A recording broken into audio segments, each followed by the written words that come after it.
할렐루야. 우리 새해 시작을 주님 안에서 기도함으로 시작한 여러분 모두를 주님의 이름으로 축복합니다.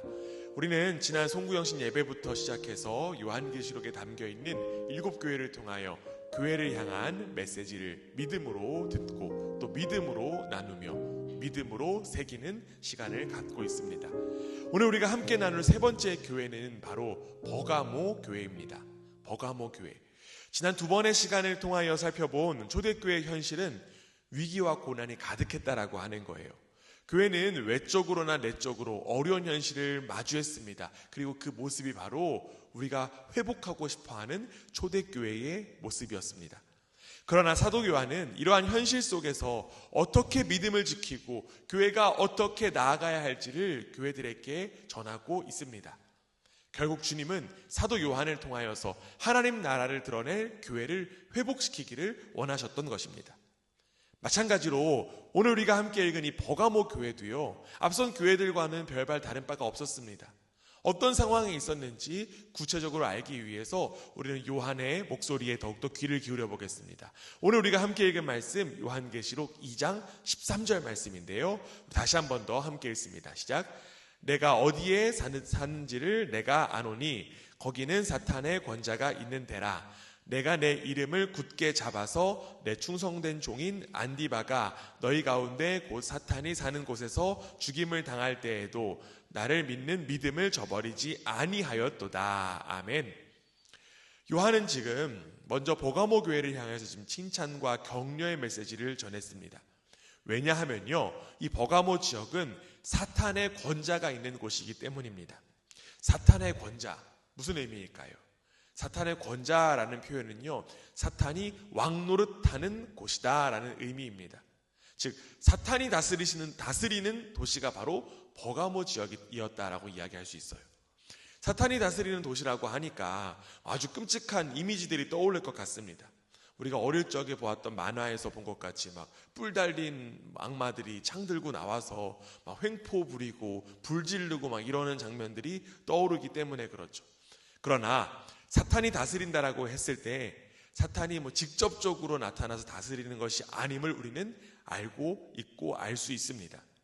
하나님의 다스림도요, 하나님의 백성들을 통해서 나타났듯이 사탄의 다스림도 역시나 사람들을 통해서 드러나게 됩니다. 그렇다면 사탄의 다스림을 드러낸 사람들은 어떤 사람들이고 또한 어떠한 움직임으로 사탄의 그 다스림을 드러냈을까요? 역사적으로 보면요, 이 버가모 지역은 제우스를 숭배하는 그러한 종교적으로 유명한 도시였다라고 합니다. 이곳에 제우스를 숭배하는 사람들이 몰려들었고요.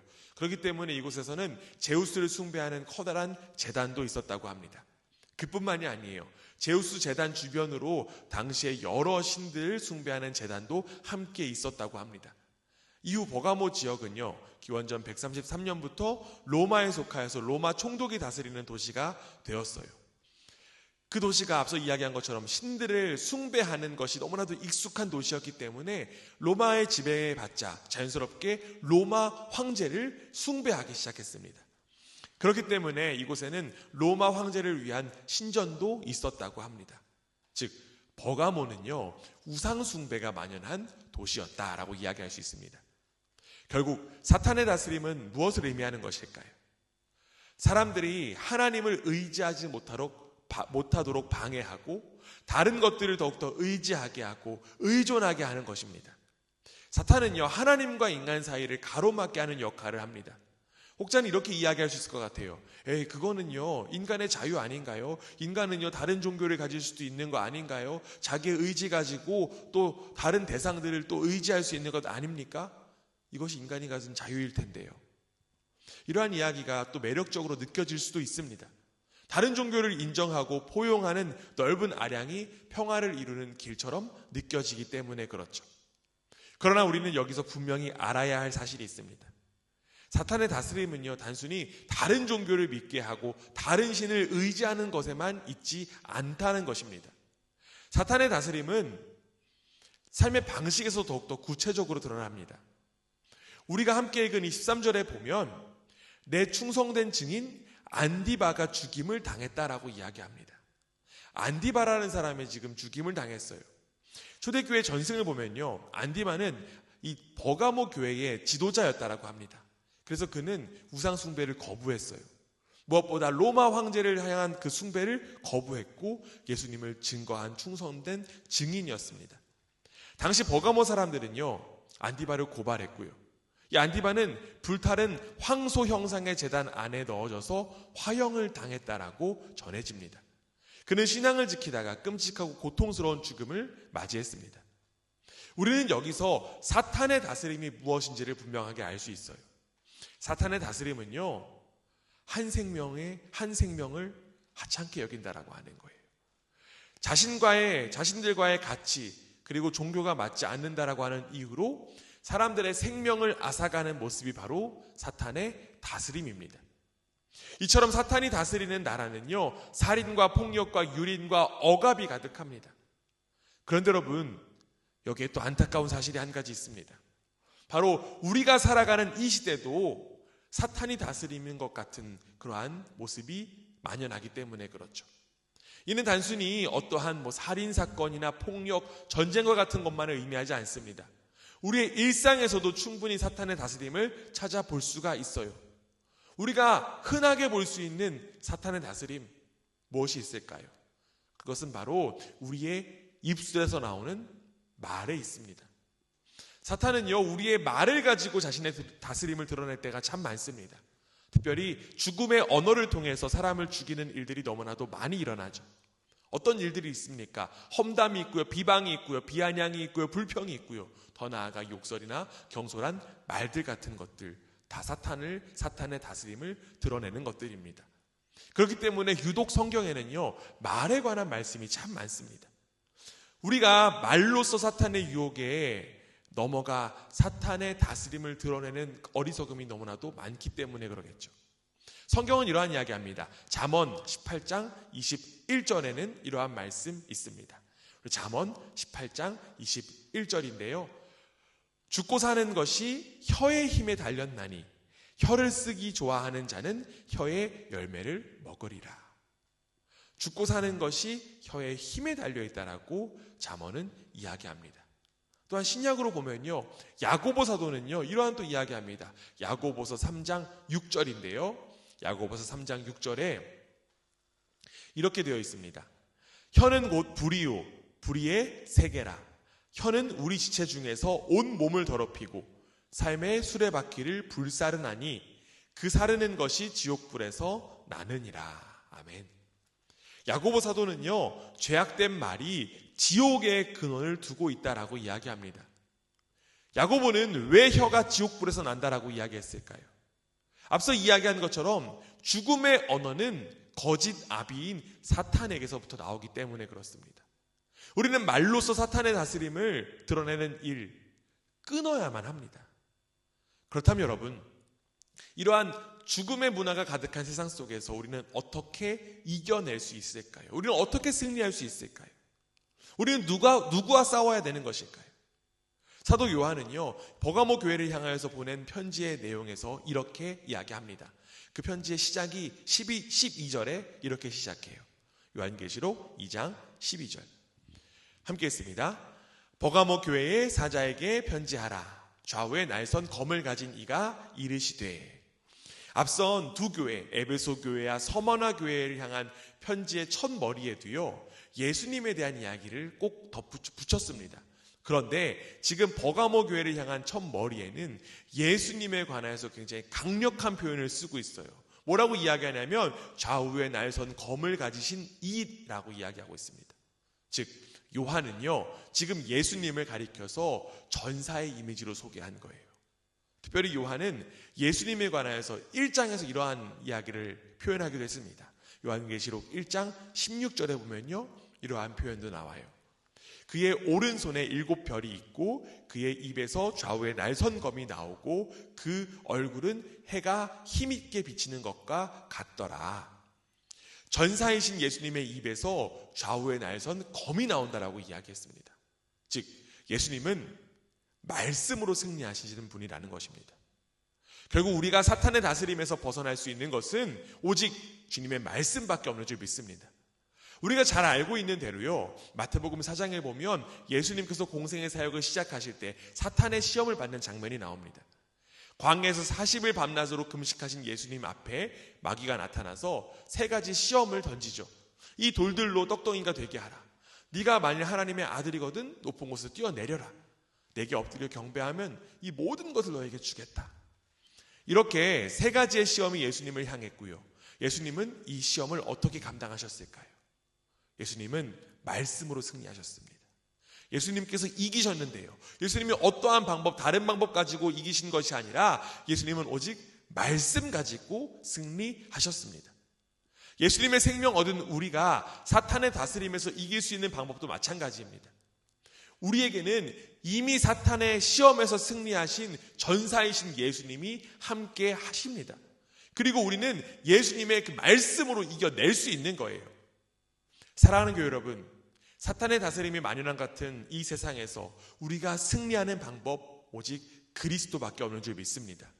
특별히 말씀이 육신되어 이 땅 가운데 오신 예수님의 그 말씀이 우리에게 가장 큰 무기가 되는 줄 믿습니다.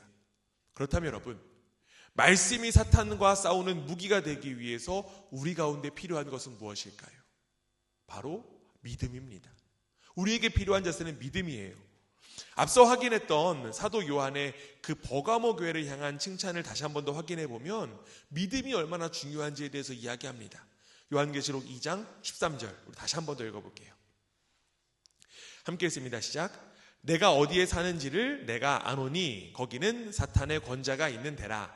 내가 내 이름을 굳게 잡아서 내 충성된 증인 안디바가 너희 가운데 곧 사탄이 사는 곳에서 죽임을 당할 때에도 나를 믿는 믿음을 저버리지 아니하였도다. 아멘. 사탄의 다스림으로 인하여 죽을 때에도 안디바는 무엇을 버리지 않았대요? 믿음을 버리지 않았다라고 이야기합니다.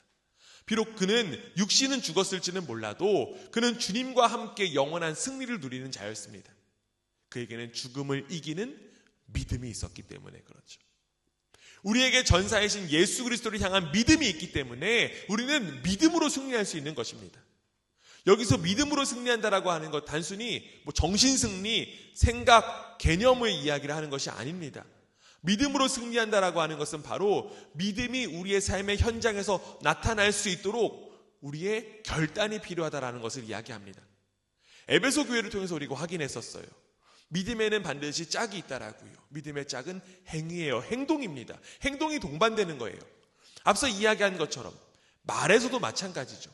우리가 예수 그리스도 안에 있기 때문에 우리는 죽음의 말을 선택할 필요가 없고 죽음의 말을 들을 필요도 없습니다.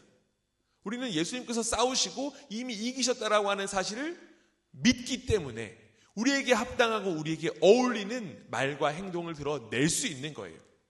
특별히 우리 그라치 반석교회가 전사이신 예수 그리스도와 함께 사탄의 다스림과 맞서 싸우는 한 명 한 명의 전사들이 되기를 주님의 이름으로 간절히 원합니다. 우리가 싸울 대상은요, 교인들, 성도들이 아닙니다. 우리가 싸울 대상은 하나님이 아니에요. 우리가 싸울 대상은 바로 사탄과 그의 다스림입니다.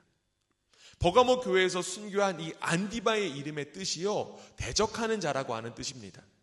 그는 대적하는 자로서 자신의 인생을 바쳤어요.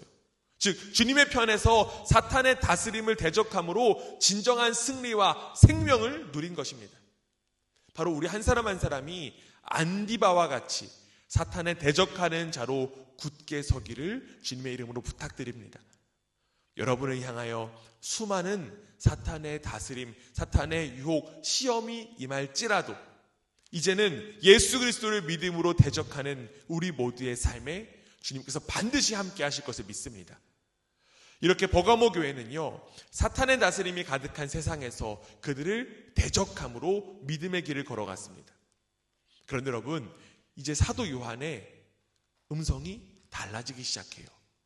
요한계시록 2장 14절 한번 볼게요. 함께 했습니다. 시작. 그러나 내게 두어 가지 책망할 것이 있나니 거기 내게 발람의 교훈을 지키는 자들이 있도다. 발람이 발락을 가르쳐 이스라엘 자손 앞에 걸림돌을 놓아 우상의 제물을 먹게 하였고 또 행음하게 하였느니라. 요한은 에베소 교회에서 말한 것과 마찬가지로 그러나 라고 하는 표현을 사용하면서 지금 반전에 대한 이야기를 하고 있어요. 그리고 그 내용이 무엇이냐면 발람의 교훈을 지키는 자가 있다는 것이었습니다. 갑자기 발람이라는 사람이 나와요. 발람이라고 하는 사람이 나와서 어떤 교훈을 주었는가 우리가 되게 궁금할 수 있습니다. 저만 궁금한가요? 네, 이 사람이 여기 왜 나왔지라는 궁금함이 들 수 있어요. 발람은요, 민수기 22장에서 25장에 나오는 이방 선지자였습니다. 그때가요, 언제였냐면 이스라엘이 출애굽한 이스라엘 백성들이 광야에서 이제 모압이라고 하는 평지에 도착했을 때였어요.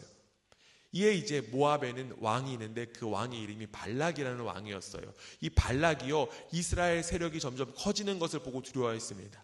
특별히 이스라엘이 아모리 족속을 무찌르는 것을 보고 더욱더 두려워했어요. 그래서 지금 발락은요, 발람이라고 하는 선지자를 불러서 이스라엘을 저주하려고 했습니다. 발락은 발람이 축복을 하면 대상이 축복을 받고 저주하면 저주받는다라고 하는 헛된 믿음을 가지고 있었어요. 그런데 하나님은 이 모든 것을 가만두지 않으셨습니다. 하나님은 자신의 백성들이 저주받는 것을 원치 않으셨어요. 그래서 하나님은요, 발람에게 저주하지 말라라는 것을 전하셨습니다. 이에 발람은요, 결국에 하나님의 그 뜻을 알고 발락의 요청을 거절했어요. 이스라엘을 저주하기를 거절했습니다. 그러나 이 왕 발락은요, 선지자 발람을 향하여서 더 큰 보상을 제시했습니다. 내가 더 돈 많이 줄게. 내가 더욱더 더 많은 것들 줄게. 이에 발람이 어떻게 했을까요? 이 발락 왕의 요청에 승낙하게 되었고요. 발람은 이스라엘 백성들이 모압 여인과 음행하고 우상 숭배를 하도록 결국 만들었습니다. 그렇다면 지금 사도 요한이 왜 하필 발람의 이야기를 꺼내면서 그의 가르침을 따르는 것을 책망했던 것일까요? 여러분, 발람의 잘못이 무엇이었냐면 발람은 하나님의 뜻을 알고서도 타협했다라고 하는 거예요. 하나님의 뜻을 이미 알았음에도 불구하고 그는 자신의 욕심과 욕망에 눈이 멀어서 발락과 타협했습니다. 자신의 부귀영화에 눈이 멀어서 하나님과 맞서 싸운 모습이 바로 발람의 모습이에요. 그리고 이러한 타협의 모습이 바로 버가모 교회 안에 있었다라고 하는 것입니다. 외부적으로 탄압과 핍박도 있었지만 내부적으로는 발람의 가르침인 물질적인 그 욕망에 이끌려 하나님을 알지만 하나님을 대적하는 일들이 벌어졌던 것입니다. 즉 하나님을 믿는다라고 하면서 하나님을 저버리는 어리석은 일들이 버가모 교회에 일어난 거예요. 그런데 여러분, 이러한 모습이 우리에게도 낯설지 않습니다. 우리도 발람처럼 하나님의 뜻을 알지만 여전히 내 욕심만을 채우려고 하는 모습이 가득하기 때문에 그렇죠. 대표적으로 교회 안에서와 교회 밖에서 다른 가치의 삶을 살아가는 모습이 있습니다. 주일에는 교회 와서 정성을 다해서 예배드리고 정성을 다해서 섬기고 봉사합니다. 그런데 주일이 지나면 어떤 모습이 있습니까? 세상의 가치에 고스란히 편승해요. 하나님의 뜻이 그렇지 않다라고 하는 것도 알고 있으면서 일상에서는 하나님을 찾을 수가 없습니다. 일상에서는 세상의 가치에 편승해서 하나님 없는 삶을 살아갑니다. 즉 교회 안에서는 하나님의 다스림 아래 있는 것 같지만 교회 밖을 나가면 앞서 이야기한 것처럼 하나님의 다스림이 아니라 사탄의 다스림 속에 살아간다라고 하는 거예요. 그리고 더욱더 큰 문제는 이러한 사탄의 다스림을 교회 안에서도 동일하게 적용한다는 것입니다. 이는 앞서 이야기한 말의 예를 통해서 다시 한 번 더 살펴볼 수 있을 것 같아요. 교회 안에서도요, 말로서 사람을 죽이는 일들이 벌어집니다. 사실 교회 안에 분열이 일어나는 이유가 무엇일까요? 대부분은요, 바로 말에서부터 비롯돼요. 말. 내가 이 사람과 몇 시간을 교제했어요. 그런데 이상하게도 남는 건 내 안에 상처되는 그 한마디의 말입니다. 또한 뒤에서 비방하는 나쁜 습관들도 있습니다. 대놓고 상스러운 욕만 하지 않을 뿐 내용은 더욱더 심각해요. 또한 교회 안에서도요, 세상의 가치 가지고 대화를 해나갑니다. 어떻게 하면 돈을 많이 벌 수 있대? 어떻게 하면 투자에 성공할 수 있대? 어떻게 하면 더욱더 쾌락을 즐길 수 있대? 이러한 이야기들이 만연해요. 비록 교회 안에 있지만 이는 사탄의 다스림을 따르는 것밖에 되지 않습니다. 도대체 왜 이러한 사탄의 다스림이 교회 안에서 일어나는 것일까요? 결국 우리는 죄인이기 때문에 그래요. 여러분, 교회는요, 죄인들의 공동체입니다. 죄인인 이들이 예수 그리스도의 은혜를 믿음으로 인하여 의인이 되어 주님 안에 한 가족이 되었어요. 그러나 예수 그리스도 밖에 있었던 모습이 여전히 남아있습니다. 즉 사탄의 다스림 속에 살던 모습이 우리 가운데 남아있다라고 하는 거예요. 그렇기 때문에 끊임없이 말로써 사탄의 노름에 놀아나는 거예요. 특별히 우리는 교회 안에서 우리의 입술의 모양을 한번 떠올려 볼 수 있어야만 합니다. 앞서 이야기했지만 주일에 교회 나가서 열심히 찬양합니다. 열심을 다해서 기도해요. 그런데 집으로 돌아가는 길에 어떻습니까? 집으로 돌아가는 것까지도 생각해 볼 필요가 없어요. 예배의 시간이 끝나고 성도의 교제 시간은 어떻습니까? 누군가를 향해서 비방하거나 험담을 쏟는 일들도 있습니다. 즉, 한 입술 가지고 두 가지 말이 다 나오는 거예요. 내 입술이 예배 시간에는 하나님의 다스림을 드러내지만 예배 시간 이외에는 사탄의 다스림을 드러낸다라고 하는 것입니다. 이것을 이렇게 표현할 수도 있어요. 우리의 입술이 짠물과 단물을 동시에 뿜어내는 수도꼭지와도 같다. 교회는 하나님 나라의 백성으로서 세상에 하나님의 다스림을 드러낼 사명이 허락되었습니다. 그렇기 때문에 교회의 한 명 한 명은요, 연합군이 되어 세상의 가치와 맞서 싸울 수 있어야만 합니다. 전사이신 예수님과 함께 맞서 싸울 수 있는 동료가 바로 교회 공동체예요. 그러나 앞서 이야기한 것처럼 어느새 싸움은 우리끼리 하는 그러한 안타까운 상황 가운데 놓일 때가 참 많습니다. 왜 우리끼리 싸울까요? 내가 중심되고자, 내 욕심과 내 만족 채우고자 목소리 높이는 거예요. 그러다 보면 내 의견이 받아들여지지 않는 것을 보고서 섭섭해하기도 하고 서운해하기도 하고 또 상처받는다는 그런 이야기도 나옵니다. 즉 같은 편끼리 지금 총칼을 겨누고 싸우고 있는 거예요. 얼마나 어리석습니까? 우리는 피와 식별을 분별하게 할 수 있어야만 합니다. 우리가 싸워야 될 대상은 바로 사탄의 다스림입니다. 교회는 하나님의 다스림을 드러내도록 부름받았음을 기억하고 이제는 교회 안에서 분열과 반목이 아닌 예수 그리스도 안에서 하나됨을 누릴 수 있는 우리 그라치 반석교회가 되기를 주님의 이름으로 축원합니다. 우리는 주님 안에서 한 편이에요.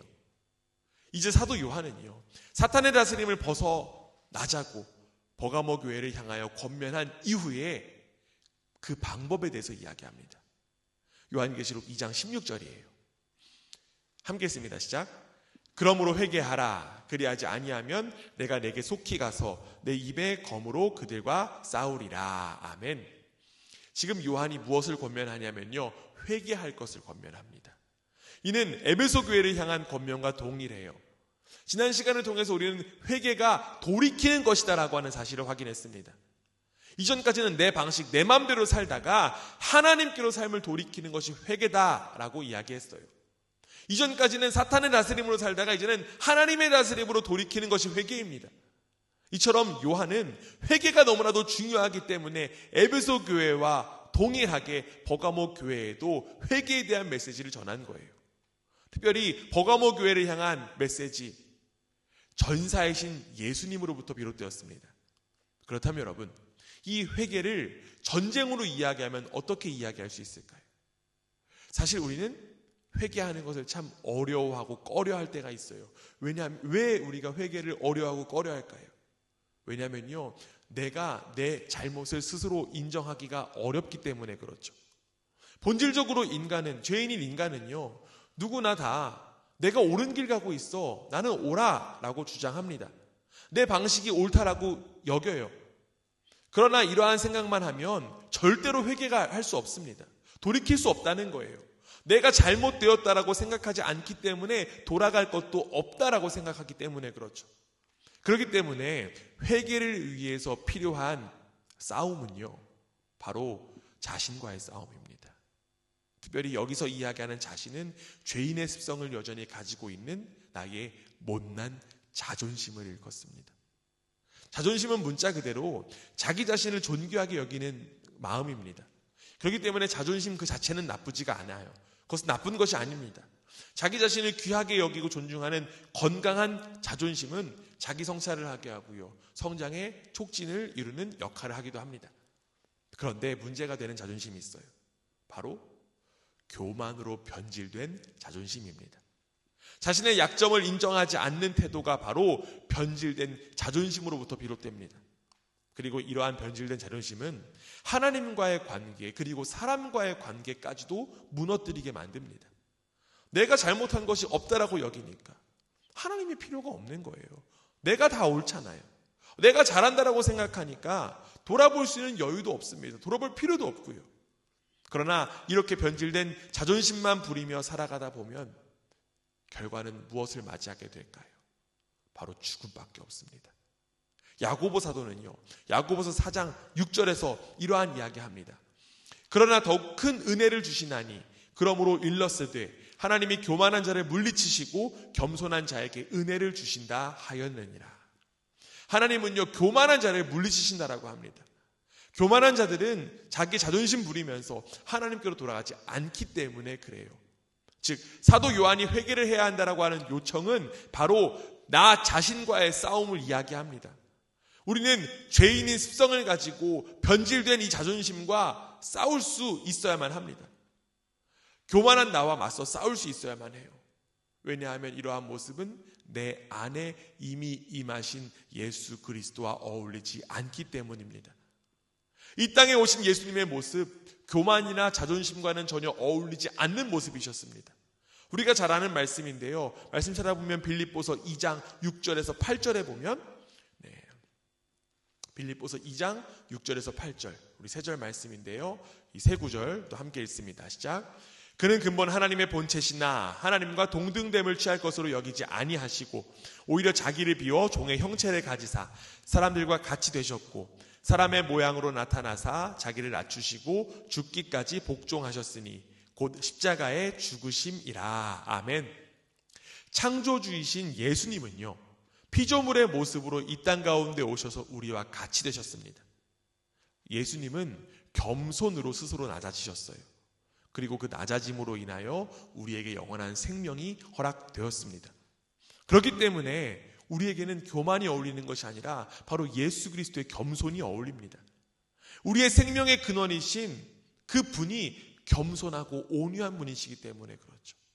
예수님도요, 자기 자신을 향해서 이렇게 한번 소개하셨습니다. 마태복음 11장 29절에 보면 이렇게 되어 있어요. 나는 마음이 온유하고 겸손하니 나의 멍에를 메고 내게 배우라. 그리하면 너희 마음이 쉼을 얻으리니. 예수님은 자신의 마음이 온유하고 겸손하다라고 말씀하셨습니다. 그리고 우리가 그 마음을 배워야 되고 따라야 함을 말씀하셨어요. 사랑하는 여러분, 우리에게 어울리는 마음은 바로 온유와 겸손인 줄 믿습니다. 우리는 우리의 마음속에 있는 교만과 맞서 싸울 수 있어야 돼요. 우리는 우리 속에 있는 이 쓸데없는 변질된 자존심과 맞서 싸울 수 있어야만 합니다.